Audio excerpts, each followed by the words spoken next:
Ele cortou os gastos da corte, controlou a corrupção no Senado e acumulou riquezas no tesouro. Não iniciou grandes guerras.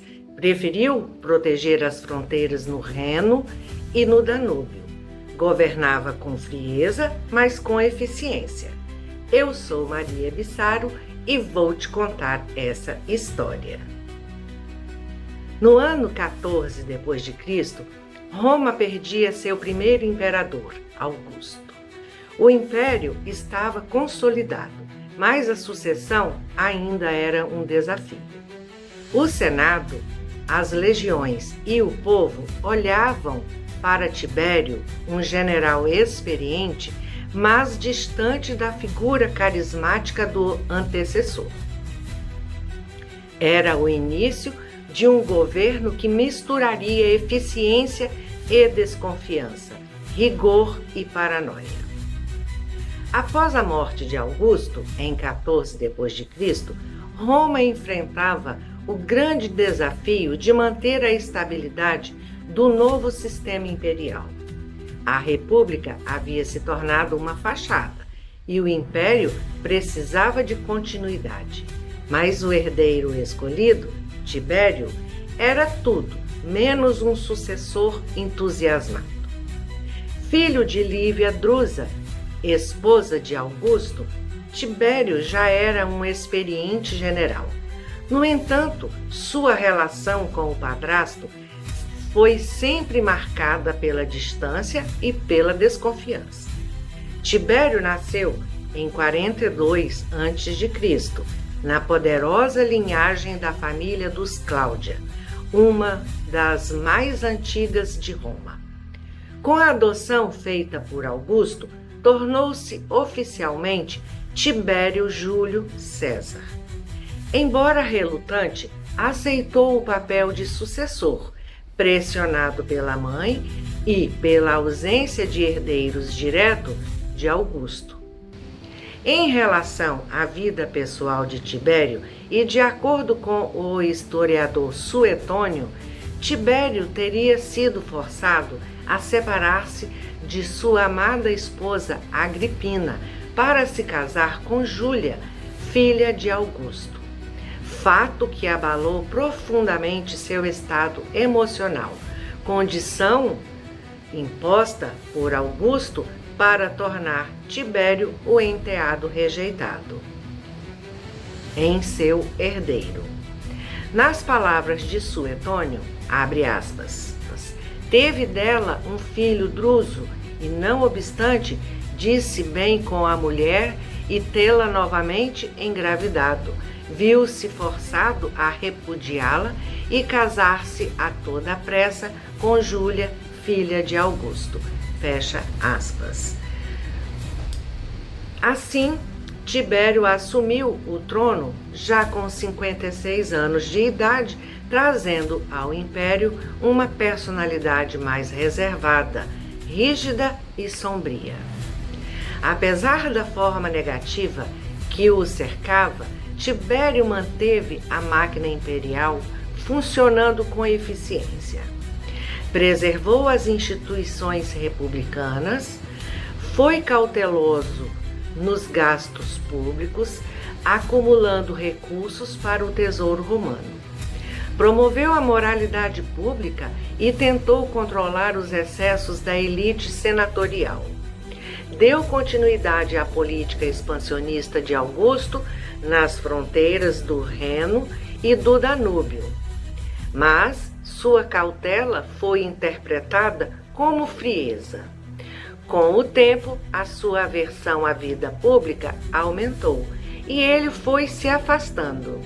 A partir de 26 depois de Cristo, Tibério se retirou para Capri, governando à distância.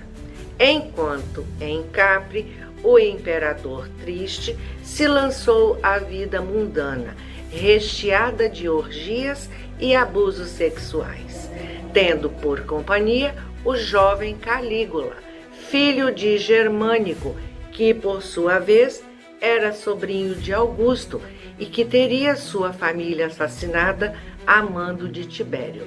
porque esse queria como herdeiro seu filho Druso, que ele teve com a esposa amada, a qual fora forçado a separar-se.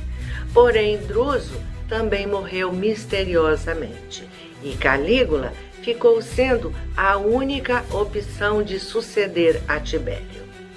Esse episódio, recheado de intrigas e assassinatos, pode ser o gatilho pelo qual o terceiro imperador, Calígula, teria sido um louco desvairado.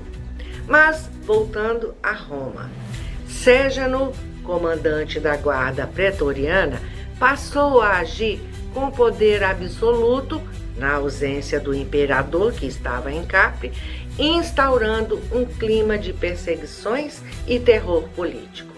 Delações, execuções e uma crescente atmosfera de medo dominaram a capital. Quando Tibério descobriu que Séjano tramava contra ele, ordenou sua execução, mas o estrago já estava feito. Roma estava mergulhada na paranoia. Suspeitas, delações e execuções marcaram esse período sombrio, moldando a imagem sinistra que perdurou sobre o imperador. Mesmo em meio ao clima político tenso, a vida intelectual romana floresceu, especialmente entre os filósofos estoicos, retóricos e autores de sátira social. O estoicismo foi a corrente mais influente entre os pensadores da elite. Seus valores de autocontrole, racionalidade, dever e desapego das emoções combinavam com o ideal de governante sábio e moderado. Filósofos como Sêneca, o jovem, que depois educaria Nero, um dos imperadores que ainda falaremos, refletiam sobre o papel da razão frente ao poder, a efemeridade da vida e a necessidade de suportar as adversidades com dignidade. Esse período também foi marcado pelo desenvolvimento das artes.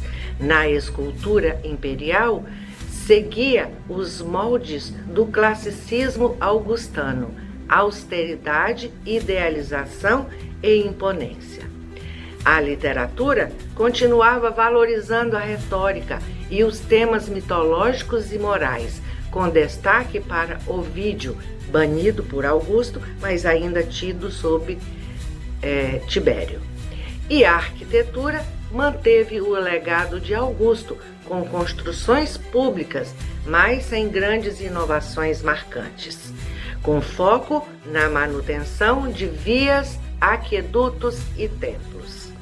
Os filósofos estoicos, como Sêneca, pregavam o domínio das paixões, a razão acima do caos.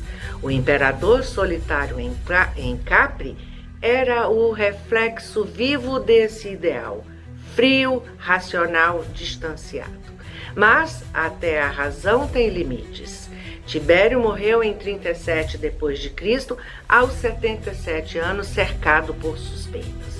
Alguns relatos sugerem que ele foi asfixiado por Calígula ou por aliados dele, apressando a sucessão. Seja como for, sua morte não foi chorada por Roma.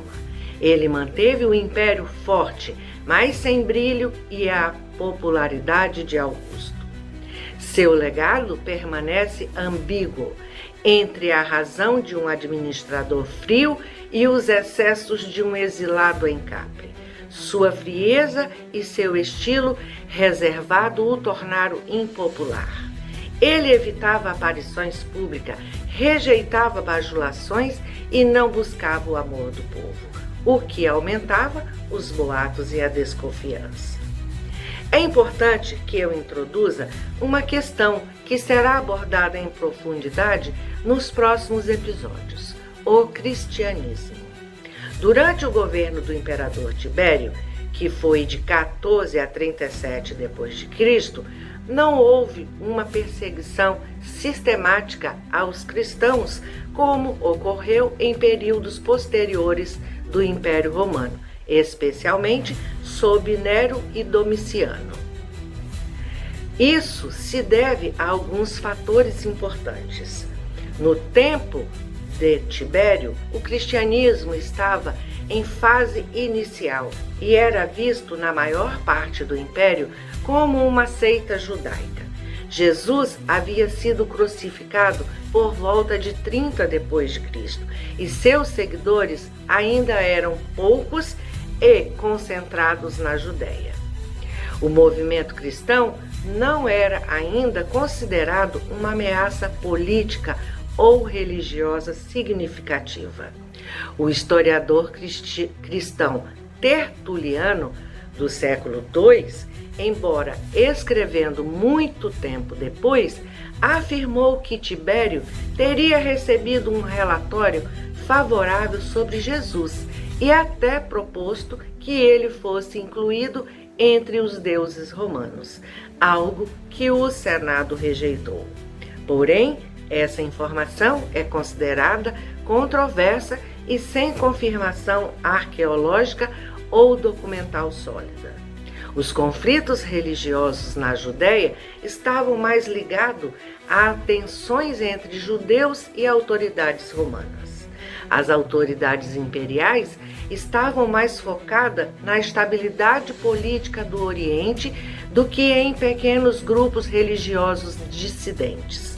Assim, sob o reinado de Tibério, o cristianismo era apenas uma semente, plantada em solo hostil. E mesmo sem saber, o velho imperador estava governando sobre os últimos anos de um mundo que jamais voltaria a ser o mesmo.